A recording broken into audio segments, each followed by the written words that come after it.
اس کے ریٹ بھی بڑھ گئے ہیں، تو اسی وجہ سے ٹریفک بند ہو گئی ہے۔ اس جنگی صورتحال کی وجہ سے سب سے بڑا اثر جو وہ عالمی تیل مارکیٹ میں پڑا ہے، یعنی برینٹ جو کروڈ آئل ہے اس کی قیمت یکاجک $104 فی بیرل پہ پہنچ گئی، اور WTI جو کروڈ آئل ہے اس کی قیمت $119 پر بیرل پہنچ چکی ہے۔ یعنی یہ سب سے بڑا اضافہ ہے، اور اس اضافے کے نتیجے میں پاکستان کی جو اشرافیہ تھی اس نے بھی تیل کی قیمتیں آسمان پہ پہنچا دی ہیں۔ یک جنبش قلم سے $55 فی لیٹر تیل بڑھا دیا گیا ہے۔ عالمی مارکیٹ میں تیل کے علاوہ جو پاکستان حکومت نے جو کچھ کیا ہے وہ تو اس نے زبردست قسم کا ڈھونگ کیا۔ ڈھونگ یہ ہے کہ پاکستان کی حکومت نے عوام کو جو ہے وہ رگڑا دیا، اور اس جنگی صورتحال کا فائدہ لے کر انہوں نے IMF کو فائدہ دیا، لیکن اپنے عوام کو بڑا رگڑا دیا۔ اور $55 یہ پہلی مرتبہ ہوا ہے پاکستان کی تیل کی تاریخ میں اور قیمتوں کی تاریخ میں کہ ایک ہی گھنٹے میں، ایک ہی دن میں $55 بڑھا جائے۔ اگر اس کو لیوی کو نہ بڑھاتے، لیوی کو کم کرتے، تو تقریباً یہ اضافہ پھر بھی $34 پر لیٹر بنتا تھا، لیکن انہوں نے IMF کے آگے لیٹنا تھا، اور بڑے لیٹنے کی ان کی جو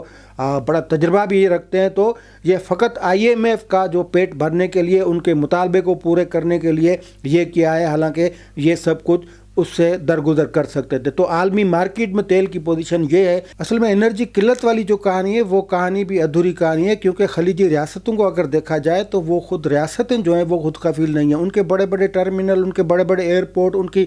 بندرگاہیں، ان کی ڈیسیلینیشن پلانٹ، ان کے جو ٹرمینلز، ان کی ریفائنری، ان کے شیشے کے ٹاور، ان کے محلات، ان کے زبردست قسم کے لگژری ہوٹل، لیکن دوسرے پہلو سے وہ سب کچھ وہم ہے۔ وہم اس لیے ہے کہ وہ تمام ریاستیں جو ہیں وہ خود کفیل نہیں ہے، یہاں تک کہ وہ اپنی خوراک کے تحفظ کو بھی یقینی نہیں بنا سکتی۔ یعنی ان کے جو زرعی پیداوار ہے وہ غیر لچکدار ہے، وہ زرعی پیداوار نہ ہونے کے برابر ہے۔ تمام تر چیزوں میں وہ سپلائی پہ انحصار کرتی ہیں۔ اگر سپلائی بند ہو جاتی ہے، یعنی آپ سمجھ لیں کہ یہ جو جہاز ہوتے ہیں، یہ جو ان کے تیل کو برآمد کرتے ہیں، ان کے تیل کو بیچ کر دوسرے ممالک میں لے کے جاتے ہیں، لیکن یہی سمندری راستہ ہے جہاں سے ان کی سپلائی چین، یعنی ان کی حیاتیات سے جو وابستہ یا ان کے بنیادی معاملات، روزمرہ کے استعمال کی جو چیزیں ہیں، وہ اسی سمندری راستے سے آتی ہیں۔ آپ حساب لگائیں، یہ راستہ جب بند ہوگا تو فقط وہ تیل بند نہیں ہوگا، اس کے علاوہ جو خلیجی ممالک میں جو سپلائی ہوتی ہے، یعنی سارے خلیجی ممالک جو ہیں وہ امپورٹڈ گڈس پہ چل رہی ہیں۔ اگر یہ تمام چیزیں، یہ تمام راستے بند ہو جائیں، سمندری راستے بند ہو جائیں، تو یہ نقصان کس کو ہوگا؟ دوسری بات یہ ہے کہ پھر اس صورتحال میں جنگ کو طوالت کون دے سکتا ہے، کتنی طوالت دی جا سکتی ہے؟ بظاہر اسرائیل کو نقصان یہ ہوگا کہ ان پہ کبھی کبھار اٹیک کر دیا، تل اویو پہ کر دیا، ان کے باقی شہروں پہ کر دیا، امریکہ کے باقی جو ٹھکانے ان پہ حملہ کر دیا ان کو یہ۔ لیکن یہ جو خلیجی ممالک ہیں، ان کا جب حقہ پانی بند ہو جائے گا، ان کے جب خوراک کے لالے پڑ جائیں گے، اور یہ تمام تر فائدہ یہ جغرافی حوالے سے ایران کو فائدہ ہے، کیونکہ ایران اس طرف بیٹھا ہوا وہ خلیجی ریاستیں، اور جہاں پہ یہ ٹھکانے ہیں ان ٹھکانوں کو وہ نشانہ بھی بنا رہا ہے۔ نہ فقط ان ٹھکانوں کو نشانہ بنا رہا ہے، لیکن خلیجی ریاستوں میں جو پانی کا نظام ہے وہ پانی گراؤنڈ واٹر نہیں ہے، وہ ڈیسیلینیشن پلانٹ کے ذریعے سمندر کا میٹھا پانی کر کے اس کو استعمال کرتے ہیں، اور وہ فقط گھروں میں استعمال نہیں کرتے۔ اور اس کو ہٹ بھی کیا ہے ایران نے، لیکن اس کی شروعات امریکہ نے کی تھی، اور ایران نے جوابی وار کر کے جو عرب ممالک ہیں ان میں جو ڈیسیلینیشن پلانٹ تھے ان کو نشانہ بنایا، جس کی وجہ سے ان کا بڑا نقصان ہوا۔ اصل میں جب ڈی سیلینیشن پلانٹ کو نشانہ بنایا جاتا ہے تو یہ جنگ فقط معاشی بحران نہیں پیدا کرتی، یہ حیاتاتی بحران پیدا کرتی ہے۔ اس سے جڑے تمام جو چیزیں ہیں وہ بند ہو جاتی ہیں اس میں، اور جب پانی بند ہوتا ہے تو افراتفری منٹوں میں پھیلتی ہے، خوف منٹوں میں پھیلتا ہے۔ اور دوسری طرف ایران کی اگر ہم جغرافی دیکھیں تو ایران ایک ملک نہیں، وہ ایک ٹرین کی طرح، ایک تو وہ پہاڑی سلسلہ ہے، صحرائی سلسلہ ہے، ریت ہے وہاں پہ، تو جہاں پہ یہ جو جبل یا پہاڑ جو ہوتا ہے وہ جنگ کو مشکل کر دیتا ہے، جنگی حالات کو وہ تبدیل کر دیتا ہے، اس میں حملہ کرنے والے ملک کو بڑی بڑی مشکلات آتی ہیں، کیونکہ ایران جغرافی حوالے سے جہاں پہ ہے یا وہ جس خطے میں، اس کو جو فطری طور پہ دفاع کے حوالے سے کئی مواقع ہیں، کیونکہ اس میں یہ ہوتا ہے کہ پہاڑ جو ہوتے ہیں اس میں اسٹوریج، اس میں لانچنگ پیڈ، اس میں حرکت، اس میں نگرانی، اس میں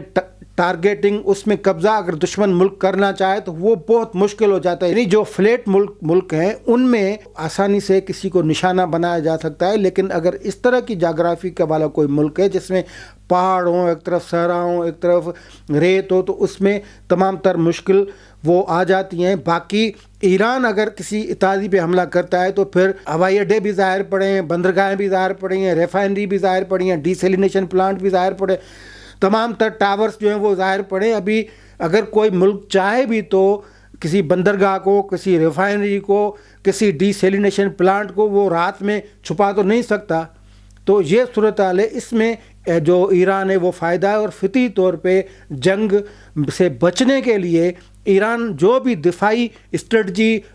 جو مرتب کر رہا ہے تو اس میں اس کو ہی فائدہ ہو رہا ہے، اور اس حوالے سے یہ جنگ جو ہے وہ مشکل بنتی جا رہی ہے، اور پریشر جو ہے وہ اسی پریشر پوائنٹ یعنی خلیج پہ پڑ رہا ہے. تو عرب ممالک کے لیے بقا کی چیزیں، روزمرہ کے استعمال کی چیزیں، ان کی انڈسٹری کے لیے جو روزمرہ استعمال میں جو چیزیں آتی ہیں، ان کے جو کمرشل بنیادوں پہ ان کو جو چیزیں چاہیے، ان کی امپورٹ ڈسٹرب ہو رہی ہے، ان کے ٹھکانوں پہ مسلسل حملے ہو رہے ہیں. تو نقصان فقط ان عرب ممالک کا نہیں ہوگا، لیکن یہ نقصان الٹیمیٹلی پھر بھی امریکہ کو ہوگا. امریکہ کو کیوں ہوگا؟ کیونکہ یہ جو عرب ممالک ہیں یہ امریکہ کے اتحادی ہیں، اور جو تیل کا جو پیسہ آتا ہے وہ تیل کا پیسہ وہ امریکہ کو ہی استعمال میں آتا ہے. وہ بالکل ایک سسٹم بنا ہوا ہے، کیونکہ عرب ممالک سے تیل نکلتا ہے، وہ تیل بیچتے ہیں، تیل سے جو منافع ملتا ہے اس منافع کو وہ سرمایہ کاری اس کی کرتے ہیں. کہاں کرتے ہیں؟ وہ کرتے ہیں امریکہ میں وہ اثاثے خرید کرتے ہیں، امریکہ کے اسٹاک مارکیٹ میں لگاتے ہیں، امریکہ کے ریئل اسٹیٹ میں لگاتے ہیں. یعنی امریکہ کا اگر معاشی نظام دیکھیں تو فقط وہ فوج پہ کھڑا نہیں ہوا ہے، وہ فلوز پہ، فنانشل فلوز پہ کھڑا ہوا ہے، وہ ٹرسٹ پہ کھڑا ہوا ہے، اور وہ ڈیمانڈ پہ کھڑا ہوا ہے. یعنی یہ جو عرب پیسہ کماتے ہیں یہ کماتے ہیں، اور پھر سرمایہ کاری جو وہ کرتے ہیں امریکہ میں. اگر یہ ایران ان پہ مسلسل اسی طرح حملے کرتا رہا تو لازمی بات ہے کہ وہ فقط امریکہ کے ٹھکانوں تک وہ حملے جو ہیں وہ محدود نہیں رہیں گے. پھر جو خلیجی ریاستیں ہیں ان کے انفراسٹرکچر کو بھی نشانہ بنایا جائے گا، کیونکہ وہ نزدیک تر ہیں، اور نزدیک تر ہیں پھر سافٹ ٹارگٹ بھی بنے ہوئے ہیں. اور یہی امریکی اتحادی اگر ایران پہ پریشر ڈالتے ہیں یا کوئی ایسی حرکت کرتے ہیں جس سے ایران کو نقصان ہوگا، تو ایران اس علاقے میں بیٹھا ہوا ہے اور اس جغرافیائی حدود سے ان کو ہٹ کر رہا ہے جہاں سے ہٹ کرنا آسان ہے. اگر ان خلیجی ممالک کو اتنا بڑا نقصان دے دیا جاتا ہے، اور پھر یہ خلیجی ممالک جو تیل کے پیسے سے جو منافع سے وہ سرمایہ کاری نہیں کر سکتے، یا ان کو ضرورت پڑ گئی کہ وہ اپنے انفراسٹرکچر کو دوبارہ کھڑا کریں، یا اپنے دفاعی جو اخراجات ہیں وہ بڑھائیں، یا کل کلاں جن ممالک کے پاس فوج نہیں ہے وہ اپنی فوج کھڑی کریں، تو دفاعی اخراجات تو بڑھیں گے. تو پھر ان کو مجبوری میں وہ پیسے کام آئیں گے جو امریکہ میں انہوں نے سرمایہ میں لگائے ہوئے ہیں، جو انہوں نے اسٹاک مارکیٹ میں لگائے ہوئے ہیں، جو انہوں نے ریئل اسٹیٹ میں لگائے ہوئے ہیں، جو انہوں نے ایکوٹی میں لگائے ہوئے ہیں. وہ سارا پیسہ اگر نکالیں گے تو پھر آپ حساب لگائیں کہ امریکہ کی جو معاشی سسٹم ہے، اس کا جو اکانومک فائنانشل سسٹم ہے وہ کہاں پہ کھڑا ہوگا، یہ آپ اندازہ لگائیں. تو اس لیے ایران جو ان کو ہٹ کر رہا ہے تو وہ فقط یہ جنگ فقط تیل کی جنگ نہیں ہے، یہ فقط انفراسٹرکچر کی جنگ نہیں ہے، یہ ایک معاشی نظام کی جنگ ہے جو الٹیمیٹلی امریکہ کو ہی تباہ کرے گا. امریکہ کو یہ بات پتہ نہیں سمجھ میں تو آنی چاہیے، ویسے یہ سیدھی بات ہے. امریکہ کے اتحادیوں کو اگر ایران نشانہ بنا رہا ہے تو وہ فقط تیل کا معاملہ نہیں ہے، وہ اس کے اندرونی انفراسٹرکچر کا، ان کے شاہی محلوں کا، ان کے شیشے کے ٹاوروں کا ان کو تباہ یا اس کے انفراسٹرکچر کو کی تباہی کا معاملہ نہیں ہے، لیکن اس کے برے معاشی اثرات امریکہ پر پڑنے ہیں. اور یہ ایران نے پہلے ہی بات سمجھ لی تھی کہ اگر ان کے اتحادیوں کو اس طرح کمزور کر دیا جائے کہ ان کے الٹیمیٹلی معاشی خطرناک اثرات جو ہیں وہ امریکہ پہ پڑیں، تو اس سے امریکہ اپنے فیصلے پہ نظر ثانی کر سکتا ہے. اگر امریکہ کی یہی ضد برقرار رہی اور نیتن یاہو کی بلیک میلنگ میں آ کر یہ ڈونلڈ ٹرمپ جو بچر آف دا ایرانین بنا ہوا ہے، بچر آف دا خلیج بنا ہوا ہے، اگر وہ اسی اپنی انتہا اور ضد پہ برقرار رہا تو یہ ایک دن آئے گا، اور وہ دن جلدی آئے گا. کیونکہ ایک تو ڈسٹرب انہوں نے پوری دنیا کو کر دیا ہے، خلیج کو کر دیا ہے، ایشیا کو کر دیا ہے. تو پھر امریکہ بھی نہیں بچے گا، اور اس کے باقی بھی پہلو ہیں۔ اس لیے یہ جنگ ایک سسٹم ایونٹ بھی ہے جس سے توانائی، مالیاتی نظام، تجارت اور سلامتی سب کچھ داؤ پہ لگے ہیں، اور جب یہ تنازع اس سطح پہ پہنچتا ہے تو سب سے جو بڑی قوتیں ہوتی ہیں وہ ان کو اپنی پوزیشنز کا حساب دینا پڑتا ہے۔ جس طرح یورپ کے لیے اس وقت انرجی اہم ہے، ایشیا کے لیے سپلائی اہم ہے، چین کے لیے امپورٹڈ انرجی جو ہے وہ اہم ہے، رشیا وہ اسٹریٹجک مواقع جو ہیں وہ دیکھ رہا ہے۔ امریکہ خود اس جنگ، وہ خود خلیجی تعلقات کی وجہ سے اس نے یہ جنگ امپوز کی، اور اس کی وجہ سے یہ بہت جو سارا نقصان ہو رہا ہے۔ لیکن اس سے بھی بڑی بات یہ ہے کہ کوئی ملک جو ہے وہ ہوائی جہازوں سے، بمباری سے کیا دوسرے ملک پہ قبضہ کر سکتا ہے یا نہیں، یہ بہت بڑا سوال ہے۔ اور امریکہ اس سوال کا جواب دیتے ہوئے ٹرمپ کی جو ہے وہ زبان لڑکھڑا رہی ہے، کیونکہ دوسرا آپشن جو ہے وہ گراؤنڈ یعنی بڑی فوج کو بھیجنا ہوتا ہے، اور یہ تاریخ کے مثال کئی آپ کو مل جائیں گے، امریکہ کے خود تازہ ترین اس کی جنگوں کے مثال مل جائیں گے کہ جہاں جہاں بڑی فوج نہیں گئی وہاں پہ سول وار شروع ہو۔ لیکن ایران کی صورتحال اس سے بہت مختلف ہے۔ عراق کے مقابلے میں جنگی فوج بھیجنے کا فیصلہ ایران میں امریکہ خود پہ ایک بمبارڈمنٹ یا خود پہ خودکش جو حملہ ہے وہ اس کے کرنے کے برابر ہے۔ اس کے کئی اسباب ہیں، لیکن یہ بات طے ہے کہ جہاں بھی یہ تصور کیا جاتا ہے کہ ہوائی بمبارڈمنٹ سے، ہوائی جنگ سے، جہازوں کی بمبارڈمنٹ سے یہ علاقہ فتح کیا جا سکتا ہے، اور ایران جتنا بڑا ملک فتح کیا جا سکتا ہے، تو اس کو خام خیالی کہا جا سکتا ہے، کہا جاتا رہا ہے، اور امریکہ کے معاملے میں بھی یہی ثابت ہونا ہے، کیونکہ ہوائی جنگ جو ہے وہ ایک دیوار کے اندر رہ کر لڑی جا سکتی ہے۔ اس میں کیا ہوتا ہے کہ وہ جو ملک جس پہ حملہ ہوا ہوتا ہے وہ چھپ بھی سکتا ہے، وہ لڑ بھی رہا ہوتا ہے، اور ایران کا مثال ہمارے سامنے ہے کہ اتنی بمبارڈمنٹ ہوئی، تقریباً 900 حملے اب تک رپورٹ ہوئے ہیں ایران پہ ہوئے ہیں، اس کے باوجود ان کی حکومت کھڑی ہوئے، انہوں نے نیا سپریم لیڈر منتخب کر لیا ہے، انہوں نے نئی احکامات دیے ہیں، وہ حملے بھی جاری رکھے ہوئے ہیں، وہ اسرائیل کو ٹف ٹائم دے رہے ہیں، وہ امریکن جو ٹھکانے اس کو ٹف ٹائم دے رہے ہیں، وہ متحرک بھی ہیں، وہ چھپ بھی رہے ہیں، مزاحمت بھی کر رہے ہیں۔ تو ہوائی جو جنگیں ہوتی ہیں پھر اس میں یہی ہوتا ہے، ہاں اس سے انفراسٹرکچر تباہ کیا جا سکتا ہے، ملک کو کمزور کیا جا سکتا ہے، ملک کو تباہ بھی کیا جا سکتا ہے، لیکن نظام سنبھالنے کے لیے، ایڈمنسٹریشن سنبھالنے کے لیے آپ کو گراؤنڈ فوج کی ضرورت پڑتی ہے، اور یہاں پہ امریکہ نے اگر گراؤنڈ فوج بھیجی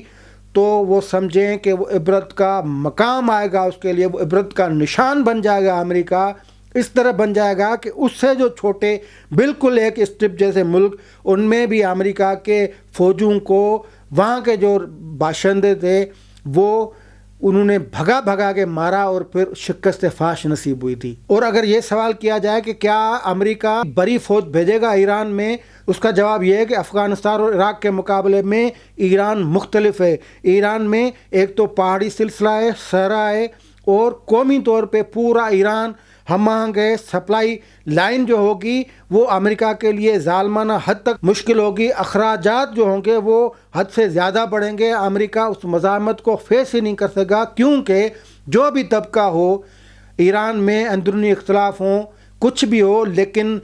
جو امریکہ مرد آباد کا جو نعرہ ہے وہ اس قوم کا ایک ہی نعرہ ہے۔ تو جب بھی یہ فوج جائے گی اور اس پہاڑی سلسلے میں جب جائے گی تو لینے کے دینے پڑ جائیں گے، اور توبہ کر کے نکلے گی، کیونکہ جغرافی حوالے سے ایران وہاں پہ کھڑا ہے جہاں سے وہ زمینی فوج پہ بالکل اس پہ نہ فقط مزاحمت کرے گا لیکن اس کو شکست فاش دے سکتا ہے۔ تو اس صورتحال میں جب یہ منظرنامہ امریکہ کے سامنے ہوگا اور وہ دیکھے گا کہ ان کی ہوائی فوج کو نقصان ہو رہا ہے، ان کی ہوائی فوج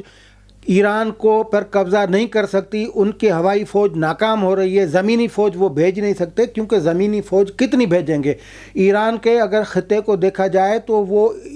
امریکہ کے لیے ناممکن ہوگا کہ اتنے اندازے میں، اتنی تعداد میں وہ فوج جو ہے وہ ایران کو بھیجیں۔ جب یہ صورتحال ہوگی تو امریکہ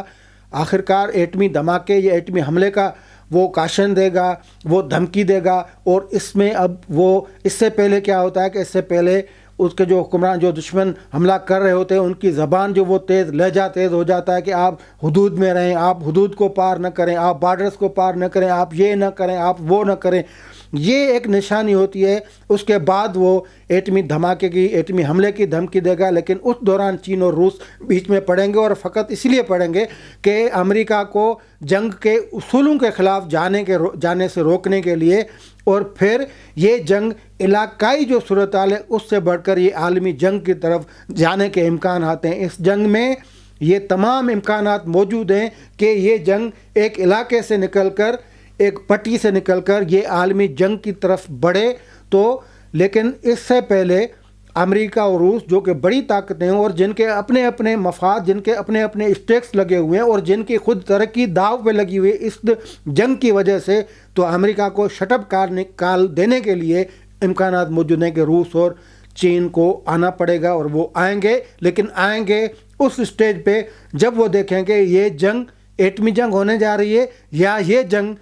پورے عالم کو اپنی لپیٹ میں لینے جا رہی ہے. دوسری بات یہ کہ یہ جو پاور امریکہ کا ہے یہ برقرار تا حیات رہنا ہی نہیں ہے. یہ جنگ بھی اسی لیے ہوئی ہے کہ ایران نے امریکہ کو چیلنج کیا ہے. چیلنج اس لیے کیا ہے کہ تمام ممالک جو ہیں وہ امریکہ کے آگے لیٹے ہوئے ہیں. ایران فقط اس خطے میں جو ہے اس نے شکست قبولنے سے، اس نے امریکہ کے آگے سرنڈر کرنے سے، اس نے امریکہ کو مائی باپ ماننے سے انکار کیا. اس لیے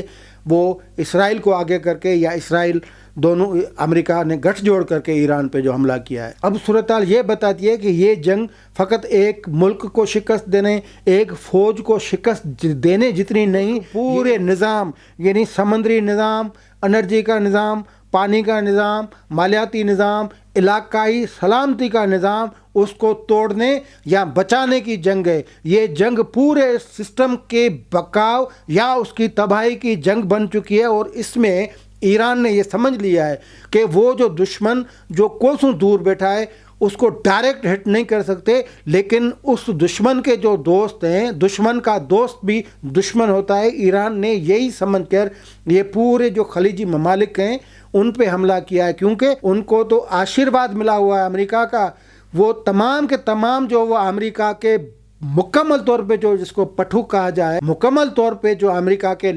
آگے لیٹے ہوئے ہیں، تو امریکہ کے ان دوستوں کو، ان اتحادیوں کو ایران نے نشانہ بنایا. اور نشانہ بنانے کے جو اثرات ہیں وہ اثرات میں نے آپ کو بتا دیے ہیں. تو پورا جو سسٹم، اس سسٹم کو ایران نے کمزور کر دیا اور یہ پریشر بڑھتا جا رہا ہے امریکہ پہ. اب یہ بات سمجھ میں نہیں آتی کہ وہ کون سی بلیک میلنگ میں ہیں ٹرمپ. کہا تو یہ جا رہا ہے کہ جو ایفسٹین فائلز ہیں اس میں 38,000 مرتبہ جس بندے کا نام آیا یعنی ڈونلڈ ٹرمپ صاحب، چھوٹی چھوٹی بچیوں کے حوالے سے اس کا نام آیا، اور اس کی کوئی موویز وغیرہ ہیں وہ بھی نیتن یاہو کے ہاتھ لگ گئی ہیں. تو یہ جنگ اپنی عزت بچانے، عزت تو اس کو کبھی ملی ہی نہیں اور اس کو پرواہ بھی نہیں عزت کی. لیکن یہ جو بلیک میلنگ میں، یہ جو بلیک میلنگ والی جنگ ہے اس کے ہی تناظر میں وہ پورے خطے کو، پورے اس مشرق وسطیٰ کو اس نے تباہی کا ایک بنا دیا ہے، سامان بنا دیا ہے، اور مسلسل وہ تباہی کر اب بھی وہ اپنی ضد پہ قائم ہے. تو بہتر یہ ہے کہ اس سے جان چھڑانے کے لیے ان ممالک پہ ایران کا یہ پریشر برقرار رہے. تو دوستو یہ جنگ فقط ایران، امریکہ، اسرائیل کی جنگ نہیں، یہ جنگ اصل میں یہ جنگ سمندر کی جنگ، یہ جنگ پانی کی جنگ، یہ جنگ انرجی کی جنگ، یہ جنگ خوراک کی جنگ، یہ جنگ فنانس کی جنگ، یہ جنگ مالیات کی جنگ، یہ جنگ سلامتی کی جنگ، یہ جنگ ہے اصل میں جغرافی کی جنگ. جغرافیائی حوالے سے یہ جنگ